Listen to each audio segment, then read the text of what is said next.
1MDB is one of the biggest frauds, financial frauds in history. The disappearance of billions of dollars from Malaysia's state fund is one of the biggest financial scandals, not just in Malaysia, but around the world. Woke up one morning in July 2015 to realize that almost $700 million had gone into the Prime Minister's account.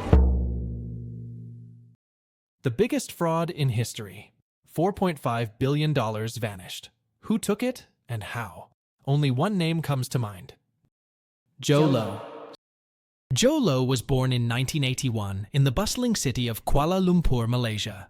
He belonged to a rich and elite family. He studied economics at the University of Pennsylvania's Wharton School. From a young age, he wanted to be rich and successful. He knew that to be a powerful person, you need to have connections. So, from here, he started to make connections with influential people. By 2009, he was involved in the establishment of One Malaysia Development Berhad, commonly known as 1MDB. It is a state investment fund aimed at promoting economic development in Malaysia. Although he was not an official member of 1MDB, his connections allowed him to wield immense influence over the fund's operations. Until then, everything was going great. Jho Low also helped 1MDB raise $1.4 billion through the issuance of Islamic bonds using his skills. These funds were supposed to be invested in energy and real estate to drive Malaysia's economic growth. But from here, things started to change. He started his mastermind plan. He wanted to take the money from the funds and enjoy it. He got an idea. He used to control a company called Good Star Limited. He used this company to transfer a total of $1 billion from 1MDB under the guise of a joint venture with Petro-Saudi International. For those who don't know what a joint venture is, it is a business arrangement in which two or more parties agree to pool or group together their resources for the purpose of accomplishing a specific task. But why did no one ask him where the $1 billion was? Because, on paper, it appeared to be a legitimate business deal. But in reality, Good Star was a shell company, and Jho Low was the sole beneficiary of the funds. Now, what is a shell company? For those who don't know, a shell company is one that does not itself do or own anything, but is used to hide a person's or another company's activities, sometimes illegal ones. He was successful in committing the fraud without anyone noticing it. He had now become rich with money. He started to spend this money. He bought luxury properties in New York and Los Angeles, amassed an impressive art collection, and hosted extravagant parties attended by celebrities and dignitaries. He even financed the Hollywood blockbuster The Wolf of Wall Street, a film about financial excess and corruption. How funny! Joey, Riz, and Joe, thank you for being not only collaborators, but taking a risk on this movie. 1MDB was still growing very well.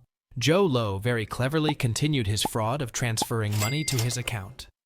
This transfer involved a complex web of offshore accounts and shell companies to hide the money transfer. Billions of dollars were diverted from 1MDB into these accounts. Joe was taking all this money into his account and spending it on different luxuries. Joe felt full confidence in himself that he could easily execute these types of frauds. So, he took the risk and went on a $3 billion bond issuance in 2013. This money was for the development of the Tun Razak Exchange, a financial district in Kuala Lumpur. Jho Low managed to siphon off a substantial portion of these funds through a series of convoluted transactions involving multiple shell companies and bank accounts across the globe. About 2014, there had been 5 years of massive fundraising and then total black hole as far as where that money had gone. I think we were talking about an $11 billion deficit, unaccounted deficit by 2014. Even after committing billions in fraud, no one was able to notice him. He was doing his work very smartly, without making any mistakes. It continued until 2015. A journalist and whistleblowers began to expose irregularities in 1MDB's finances. Reports in the Wall Street Journal and other media outlets detailed the staggering sums that had gone missing and the luxurious lifestyle Jho Low had been funding with the stolen money.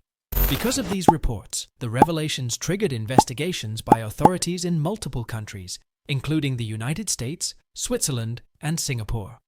The U.S. Department of Justice launched a major investigation, describing the 1MDB scandal as the largest kleptocracy case in its history. Civil forfeiture complaints were filed to recover more than $1 billion in assets allegedly acquired with 1MDB funds. The Department of Justice has filed a civil complaint seeking to forfeit and recover more than $1 billion in assets associated with an international conspiracy to launder funds stolen from One Malaysia Development Berhad, or 1MDB. The stolen money went to buy a private jet, luxury real estate, artworks by Picasso and Monet, as well as jewelry for Mr. Najib's wife. As the investigations unfolded, it became clear that Jho Low had been taking the money from the funds. When Jho Low noticed that his fraud was going to be caught and come to an end, he fled Malaysia, becoming a fugitive. Reports suggested he was hiding in various countries, including China, but his exact whereabouts remained a mystery. The country and the people suffer, and we must get hold of every cent that's been taken out from the country. Back in Malaysia, the political fallout was immense. Prime Minister Najib Razak, who had close ties to Jho Low and was involved in the scandal, started to face intense pressure. In 2018, Najib lost the general election, and his successor, Mahathir Mohamad, reopened investigations into 1MDB. Najib was subsequently charged and found guilty of multiple counts of corruption related to the scandal. Jho Low is still hiding somewhere. He is considered to have committed the biggest fraud in the history of the world. US authorities are still trying to find him. He has vanished like thin air. That's it for today's video. Drop a like if you like anything in my video. It will make me happy. Also, subscribe to my channel for more videos.